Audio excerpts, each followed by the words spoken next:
နေ့စဉ်ဘဝမှာစိတ်ပိုင်းဆိုင်ရာအဆင်ပြေချောမှုကအရေးကြီးဆုံးအစိတ်ပိုင်းတစ်ခုဖြစ်ပါတယ်။ဒါကြောင့်မေလမှာကြားရောက်တဲ့ Mental Health Awareness Month စိတ်ကျန်းမာရေးအသိပညာပေးလာကိုကြိုဆိုတဲ့အနေနဲ့ Mental Health 101 Knowledge Sharing Session အစီအစဉ်လေးကိုတင်ဆက်ပေးသွားမှာဖြစ်ပါတယ်။ဒီအစီအစဉ်မှာစိတ်ကျန်းမာရေးနဲ့ပတ်သက်တဲ့အခြေခံအကြောင်းဆုံးနဲ့လူတိုင်းသိထားတဲ့ဗဟုသုတတွေကိုရိုးရိုးရှင်းရှင်းလေးဝေမျှပေးသွားမှာပါ။ဒီ sharing session လေးတွေကိုမေလရဲ့အပတ်စဉ်တစ်နေ့ကိုနေတိုင်းညနေ6နာရီမှာဘဝတုတရယူနိုင်ပါတယ်။ခေါင်းစဉ်လေးခုကတော့ပထမဘက်မှာတော့စိတ်ချမ်းသာရေးဆိုတာဘာလဲဆိုတာနဲ့အမြင်မားတွေကိုဘယ်လိုရှော့ချမလဲဆိုတာပြောပြသွားမှာပါ။ဒုတိယဘက်မှာတော့စိတ်ဖိစီးမှုတွေခံစားချက်တွေကိုဘယ်လိုနားလည်ပြီးဘယ်လိုကထုတ်ဖြေရှင်းမလဲဆိုတာပါ။တတိယဘက်မှာတော့ပတ်ဝန်းကျင်နဲ့ဆက်ဆံရေး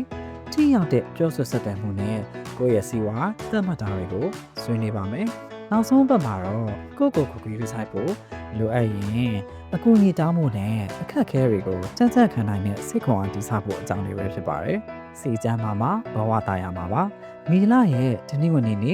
နေ6နာရီတိုင်းမှာဆုံကြရအောင်နော်။